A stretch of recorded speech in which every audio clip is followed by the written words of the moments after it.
Hello again and welcome back to English Today. And this is DVD 22 and the fifth and last DVD of your advanced level and the series.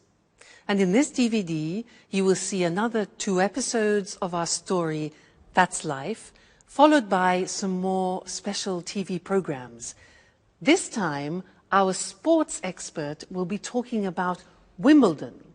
And then our culinary experts will be talking about wine tasting. Then, in the grammar section, we'll study some more useful phrases for when you're socializing and other ways of expressing probability using likely and unlikely. All right? So enjoy your viewing.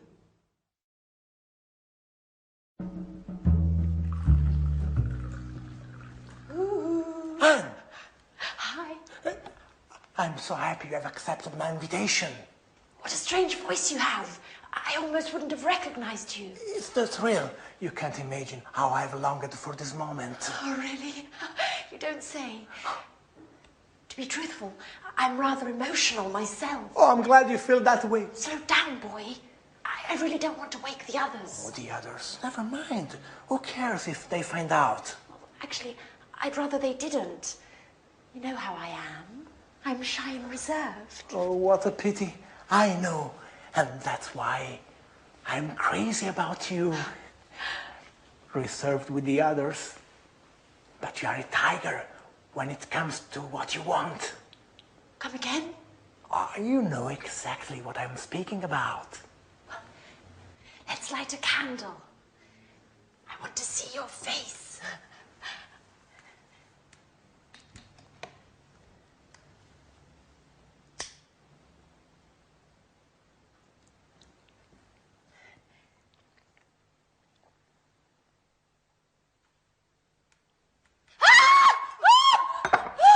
What are you doing here? Anne, it's me. Don't worry. Our date, you don't remember. Oh, you are a little nervous. Come here, baby. Oh, let go of me. Let go. Don't you dare touch me. Oh, you should be ashamed of yourself.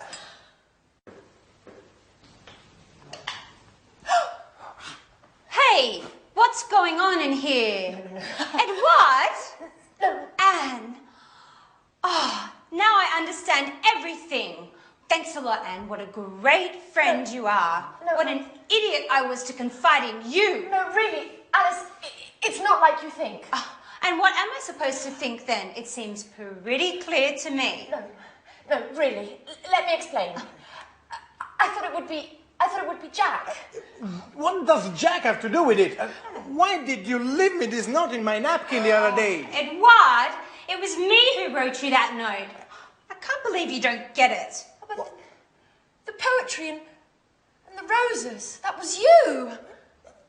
Sorry about that. I thought... I'm so sorry. What an amateur you are, Edward.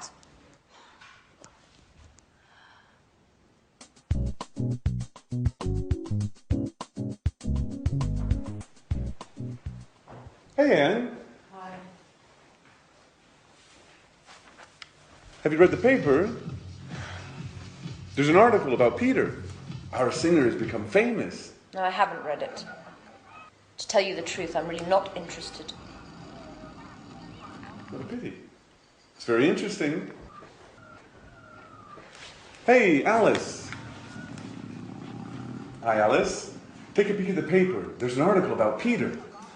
Whoopee. Glad to hear it. Who cares? Fun you girls are. It's quite the pleasure to hang out with you. Edward, at least you'll be interested. Would you like to read this article about our friend Peter? Actually, I wouldn't, Jack. Would somebody explain what's going on? I have never seen so many long faces. You and your expert advice.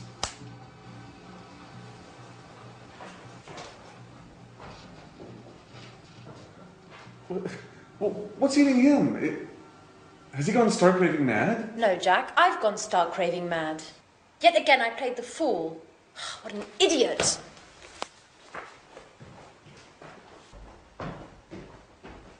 Okay, Alice, at least you'll explain what's going on. I'm in the dark here.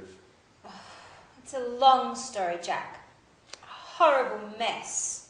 It all began with a misunderstanding. Well, I'm all ears. Go on, Alice, do tell.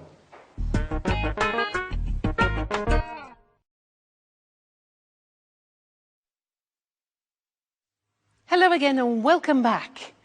I want to look at some more socializing language with you because very often you just don't learn that when you study in schools and things like that. And it's very important when you're traveling to be able to socialize and feel confident.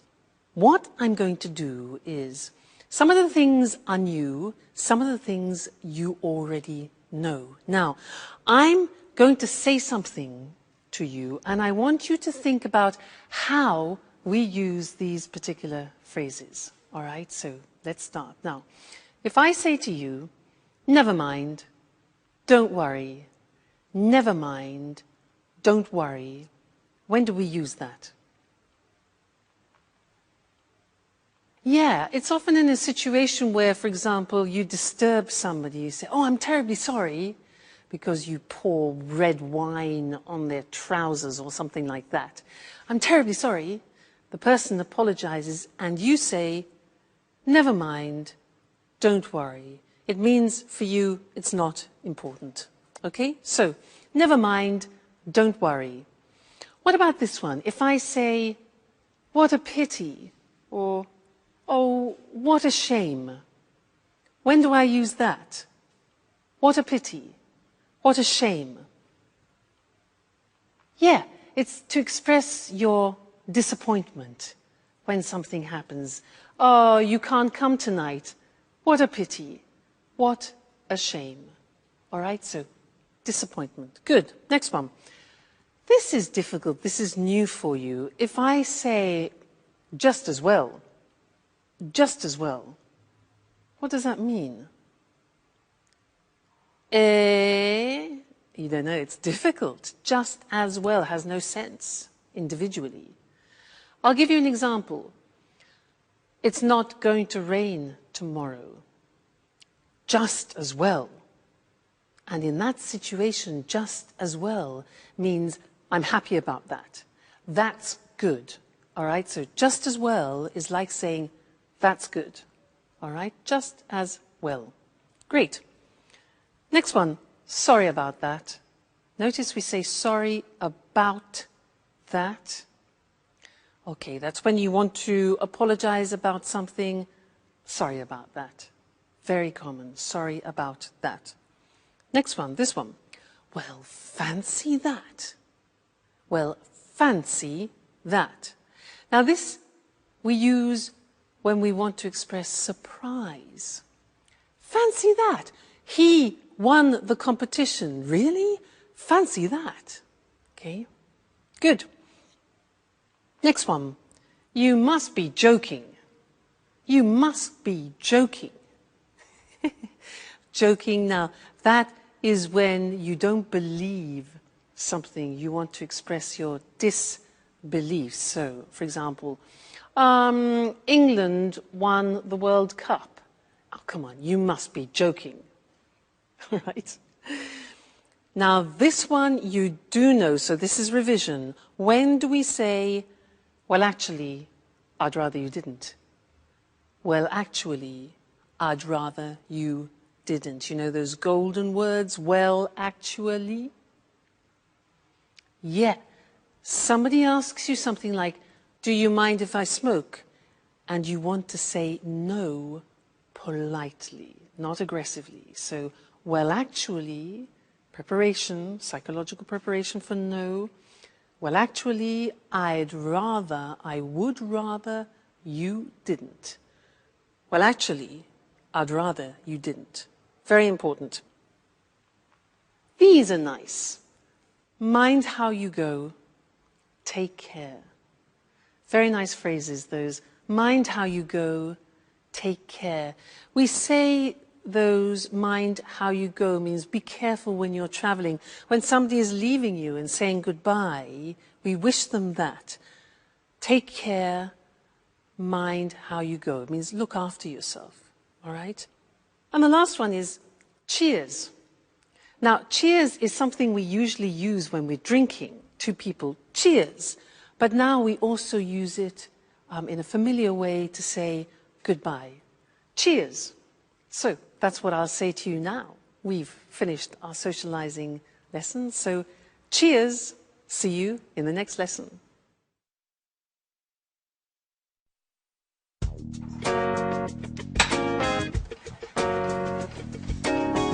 Hi, Anne.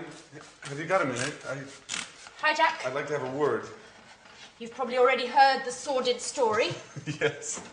Listen, Anne. No, I want you to listen, Jack. You've probably had a good laugh on my behalf. Now, that said, I prefer no further comments on the story. It is not my intention to make fun of you, Anne. Although I must admit that the whole misunderstanding was rather amusing. Great. Now, pretty please, let's not talk about it anymore. Well, I would like to have a word about it. What I'm about to say is sure to surprise you. Nothing's bound to surprise me anymore, Jack. Anyway, listen. Don't worry. You don't have to explain. I know how things are. I know that you like me, but just as a friend. A friend that, listen, well, Anne. maybe if we'd met at some other time... Anne, excuse me. Things would have gone differently, and then, well, perhaps... Oh, blah, blah, blah, blah, blah, blah, blah. Anne, can I speak for 1 minute, please? Yes. Certainly, Jack. Thank you. Go right ahead. Now, you know how I suffered about Sharon. And well, after her, I didn't think I'd ever feel anything about another woman. But then you came back from your holiday and I started to feel better. I didn't think about Sharon so much. What are you getting at, Jack? And it was because of you that I managed to forget about Sharon. Well, that's what friends are for, n'est-ce pas? You really don't get it, do you? Get what, Jack? Anne, I'm trying to tell you that I'm in love with you. I didn't want to believe it at first. I thought I was attracted to you because I felt so alone in the world. But then this feeling grew, and when Alice told me about Edward, I realized it should have been me to bring you those flowers. Jack, if this is some kind of a joke, it's not very amusing. No, it's the truth, I swear. We were made for each other.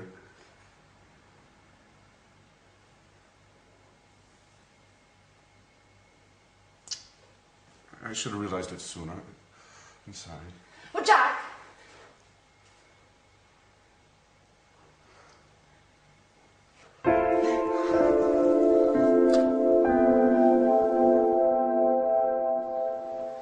So, Edward, are you going to explain why you called us all here today? What's so urgent? Well, listen.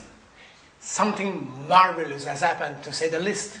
I must say I'm a little unsure about what you term marvelous. Oh, let's put aside our differences, Alice.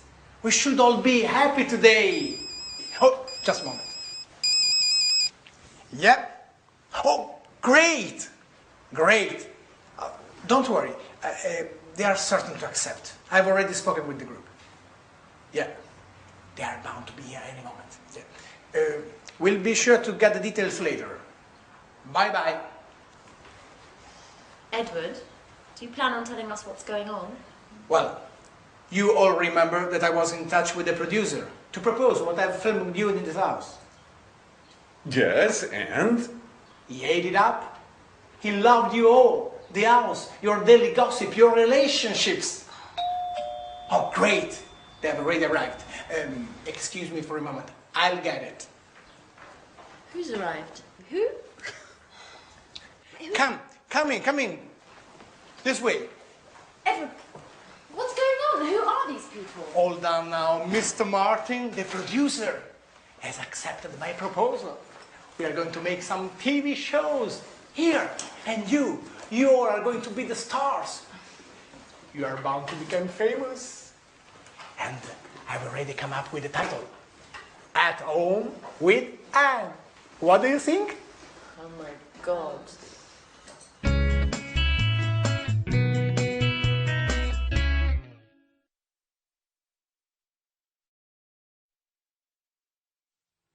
Hello again, and here we are at the last lesson. And if you are still with me, you are so dedicated, I would want to give you a medal. Fantastic.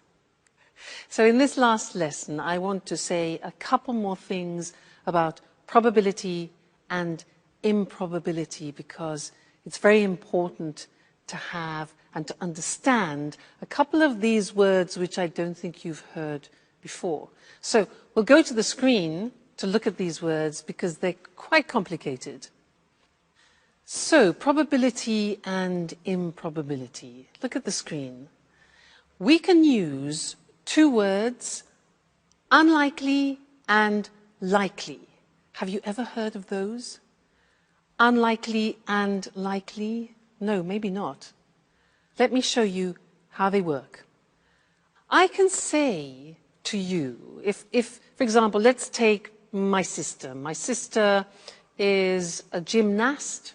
She's going in for a competition, but the probability that she will win is low.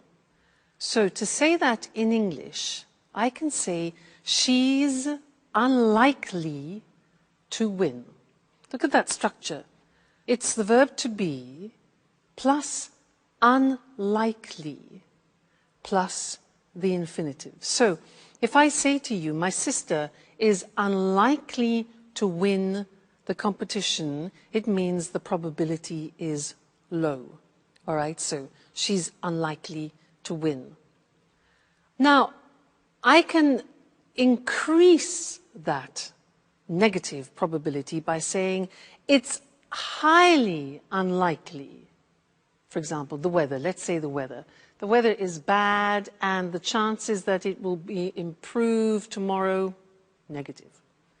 I say it's highly unlikely to improve. Highly unlikely means it's almost impossible. So we can add highly to unlikely. You see, unusual structure this. Another example, he's unlikely to get it. All right, so I want you to think about that. Unlikely is something we use a lot in the English language. You need to recognize it and to use it yourselves. Now let's move on to real probability, expressing real probability. In English, we can use the word certain, sure. These are words that you already know. But there's another word which I don't think you know, and it's bound, from the verb bind, bound, bound. Now, if I say to you, they're bound to accept, you'll probably think, what? Now, they are bound to accept means they are certain or they are sure to accept. So this is describing real probability. All right, bound to, sure to, certain to. Look at the examples. They're bound to accept it. We are sure to arrive on time. It's certain to work. Now let's take some examples and put them in sentences. I say to you, China will become a major world power. Now, what do you think about the probability of that? Well, high, yeah? So we could say China is highly likely, this is the positive form, highly likely to become a major world power. Another situation, what about this? In our lifetimes, a woman will become Pope. How about that? Right. We would say it's highly unlikely that a woman will become Pope. All right? Highly unlikely. Another example, the world's climate will continue to change. I think that's obvious, yeah? So we could say the world's climate is bound to continue, is sure to continue to change if we keep behaving like this. And one more. You'll learn English if you follow this course. That's for sure. So we would say, you're sure, you're bound to learn English if you follow this course. All right, so different ways for you to express probability, strong probability, less strong probability. Fantastic. Well, what can I say to you? You have been wonderful. You've studied hard, followed all the lessons. All I can say is keep practicing. Go to England, go to America, go to Canada, go on holiday, speak to tourists, speak to friends, do courses, keep reading. It's important. You know, English is an important language. Today, it's not possible to work or live without it.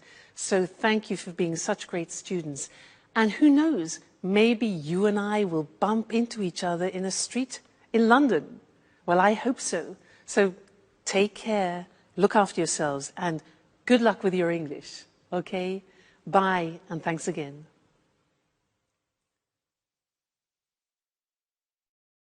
The tennis tournament that for many years insisted players wear only white. The tournament where the game's played on grass and where tradition is a key ingredient. Of course, I'm talking about Wimbledon. Good evening, I'm Eric Brown, and here in the studio with me to tell us more about this famous championship is John Forbes, our sports expert. Welcome, John. Good evening, Eric, and hello, everyone. So, John, can you tell us just why Wimbledon is by far the world's most prestigious tennis tournament? Well, Eric, the world's first international tournament took place at Wimbledon. Today, of course, there are many international tournaments, but Wimbledon has managed to retain a special place in the hearts of tennis fans and most players around the world. And when did the first championship take place? The first tournament took place in 1877, and there were a couple of hundred spectators. Today, nearly 500,000 people go to watch the tennis, and in addition, millions worldwide follow the games on television, radio, and via the internet. For many years, players used to wear white on court. No other colours were allowed. This has changed today, though. And the grass courts? Well, yes, it may be hard to believe, but the games are still played on natural grass.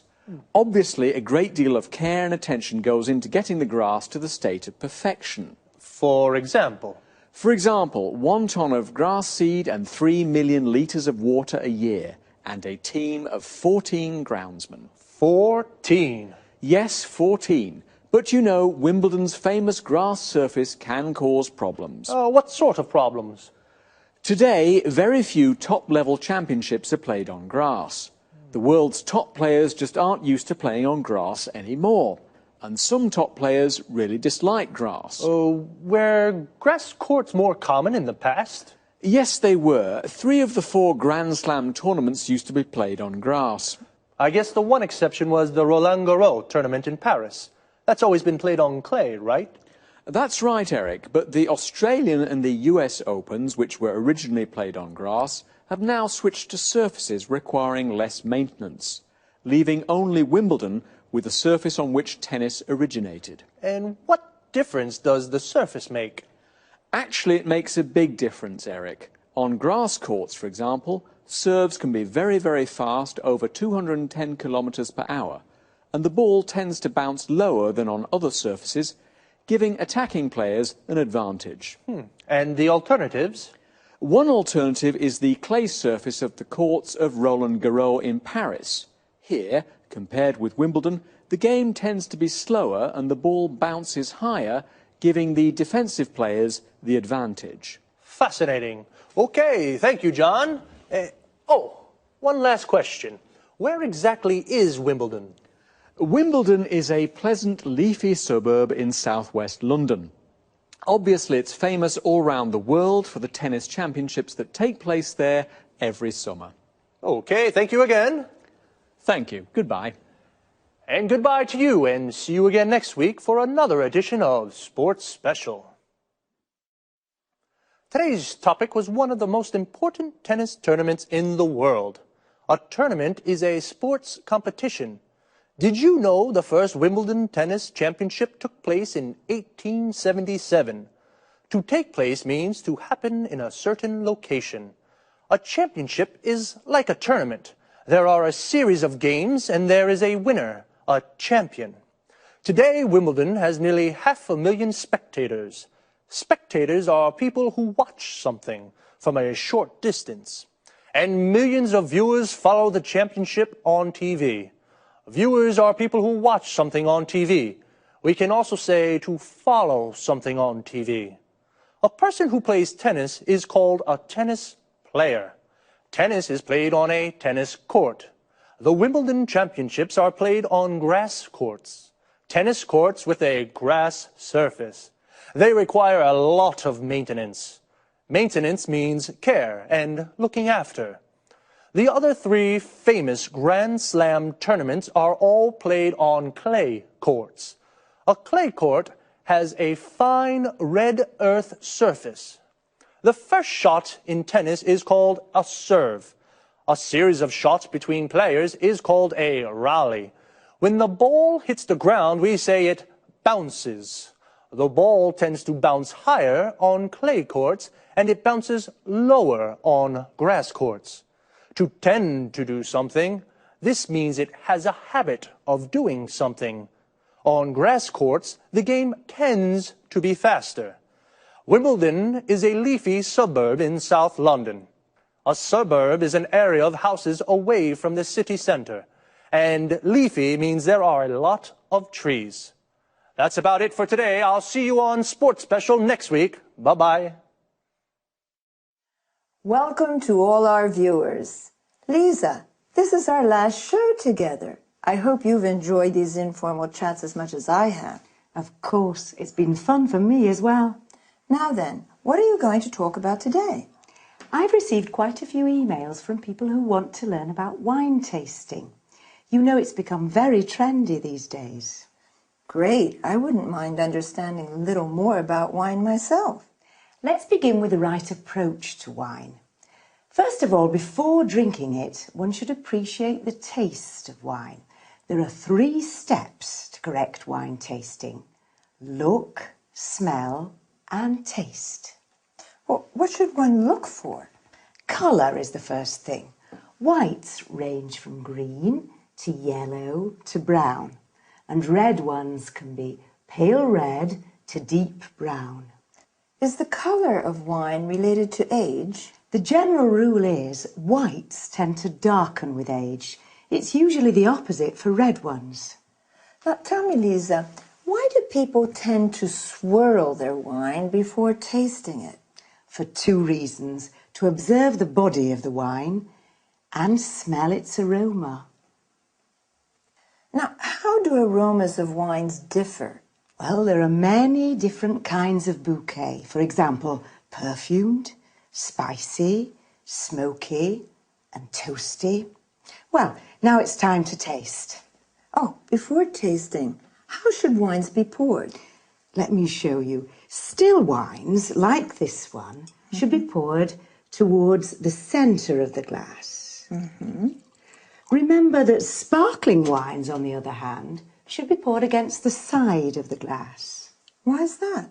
So the bubbles don't escape. So, now try sloshing the wine yourself. Observe it carefully. Are there good legs? Legs? What do you mean? Can you see the droplets on the glass? Yes. Well, they indicate a thick body of the wine. Now, have a first sip. Swish the wine around your mouth and give us your first impression. It's, how can I say, slightly bitter. Seems like a fruity taste to me. You see, you've already identified 2 wine flavours. Now, take another sip and see if you can't taste the tannin. I'm not really sure. In the beginning, it's difficult to define a wine. This is, without a doubt, a round, full-bodied wine. Now, I notice you chose this glass for red wine. What are those glasses for? This glass for red wine is called a Rhine glass. This tulip-shaped glass is for white wines, and that flute is for sparkling wines. And those items over there are the basic wine utensils, aren't they? Yes, this is a corkscrew, and this is a foil cutter. Other useful objects are a drip catcher and a decanter. Well, I'm sure there's a myriad of things that we could say about wine, but unfortunately our time is up. Lisa, thank you for being such a great hostess. My pleasure. Now, let's have a look at the language we used. Lisa said that wine tasting has 3 steps. When we look at wine, we study its appearance. When we take a whiff of wine, we smell it so as to appreciate the bouquet. This is also called aroma or nose. It can be perfumed, fruity, appley, berry-like for example, bitter, toasty, smoky, spicy, and so on. I asked about swirling. This is moving the glass around quickly to draw in some air. When you slosh wine, the movement is more agitated. Legs are the viscous drops that form and run down the sides of the glass after swirling wine. A body refers to the weight of wine in one's mouth. Wines can be defined round, full-bodied, medium-bodied, or light-bodied. Aftertaste defines the taste that remains in one's mouth, length of time, after swallowing. Tannin is a chemical compound from bark, wood, etc., used in tanning. It mostly refers to red wines. Then Lisa describes the different method in pouring still wines, wines without bubbles, or sparkling wines, wines with bubbles. Now, a quick look at wine utensils.